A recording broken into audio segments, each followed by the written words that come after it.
سورہ حشر مدنی صورت ہے، ہجرت کے بعد اس کا نزول ہوا۔ قرآن پاک کی ترتیب کے اعتبار سے اس کا نمبر 59 ہے، یعنی 59، اور قرآن پاک کے نزول کے اعتبار سے اس کا نمبر 101 ہے۔ اس میں 24 آیتیں ہیں اور 3 رکوع ہیں، 445 کلمات ہیں، 1913 حروف ہیں۔ اس سورہ مبارکہ کا شان نزول یہ ہے کہ یہ سورت بنی نضیر کے لیے نازل ہوئی۔ یہ لوگ یہودی تھے۔ جب نبی کریم صلی اللہ علیہ وآلہ وسلم مدینہ طیبہ میں رونق افروز ہوئے تو انہوں نے حضور صلی اللہ علیہ وآلہ وسلم سے شرط پر سلوک کی کہ نہ آپ صلی اللہ علیہ وسلم کے ساتھ ہو کر کسی سے وہ لڑیں، نہ آپ صلی اللہ علیہ وآلہ وسلم سے جنگ کریں۔ جب جنگ بدر میں اسلام کی فتح ہوئی تو بنی نضیر نے کہا یہ وہی نبی صلی اللہ علیہ وسلم ہے جن کی صفت توریت میں ہے۔ پھر جب احد میں مسلمانوں کو شکست کی صورت پیش آئی تو یہ شک میں پڑے اور انہوں نے سید عالم صلی اللہ علیہ وآلہ وسلم اور حضور صلی اللہ علیہ وآلہ وسلم کے نیاز مند و غلاموں کے ساتھ عداوت دشمنی کا اظہار کیا اور جو معاہدہ کیا تھا وہ توڑ دیا۔ ان کا ایک سردار کعب بن اشرف یہودی 40 یہودی سواروں کو ساتھ لے کر مکہ مکرمہ پہنچا اور کعبہ معظمہ کے پردے غلاف تھام کر قریش کے سرداروں سے رسول کریم صلی اللہ علیہ وآلہ وسلم کے خلاف معاہدہ کیا۔ اللہ تعالیٰ کے علم دینے سے حضور صلی اللہ علیہ وآلہ وسلم اس حال پر مطلع تھے۔ بنی نضیر سے ایک خیانت اور بھی واقع ہو چکی تھی کہ انہوں نے قلعے کے اوپر سے سید عالم صلی اللہ علیہ وآلہ وسلم پر با ارادہ فاسد ایک پتھر گرایا تھا۔ اللہ تعالیٰ نے حضور صلی اللہ علیہ وآلہ وسلم کو خبردار کر دیا اور بفضل ہی تعالی حضور صلی اللہ علیہ وآلہ وسلم محفوظ رہے۔ غرض بنی نضیر کے یہودیوں نے جب خیانت کی، عہد توڑ دیا اور کفار قریش سے حضور صلی اللہ علیہ وآلہ وسلم کے خلاف عہد کیا تو سید عالم صلی اللہ علیہ وآلہ وسلم نے حضرت محمد بن مسلمہ انصاری رضی اللہ تعالیٰ عنہ کو حکم دیا اور انہوں نے کعب بن اشرف کو قتل کر دیا۔ پھر حضور صلی اللہ علیہ وآلہ وسلم لشکر کے ساتھ بنی نضیر کی طرف روانہ ہوئے اور ان کا محاصرہ کر لیا۔ یہ محاصرہ 21 دن رہا۔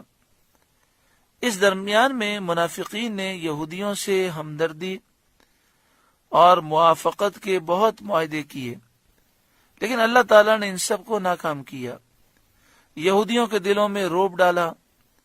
آخرکار انہیں حضور صلی اللہ علیہ وآلہ وسلم کے حکم سے جلا وطن ہونا پڑا اور وہ مدینہ چھوڑ کر چلے گئے اور وہ شام، اریحہ اور خیبر کی طرف چلے گئے۔ بسم اللہ الرحمن الرحیم، اللہ کے نام سے شروع جو نہایت مہربان رحم والا۔ سبح للہ ما فی السماوات وما فی الارض، اللہ کی پاکی بولتا ہے جو کچھ آسمانوں میں ہے اور جو کچھ زمین میں۔ وہو العزیز الحکیم، اور وہی عزت و حکمت والا ہے۔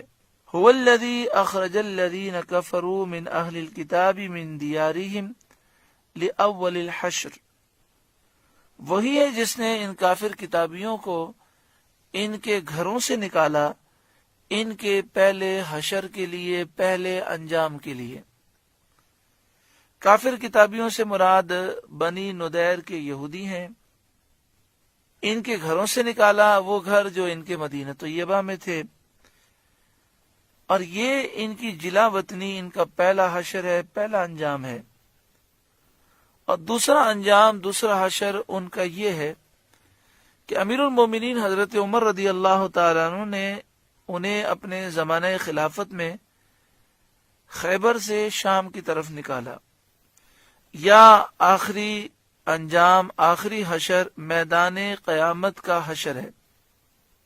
آگ سب لوگوں کو سرزمین شام کی طرف لے جائے گی اور وہیں ان پر قیامت قائم ہوگی۔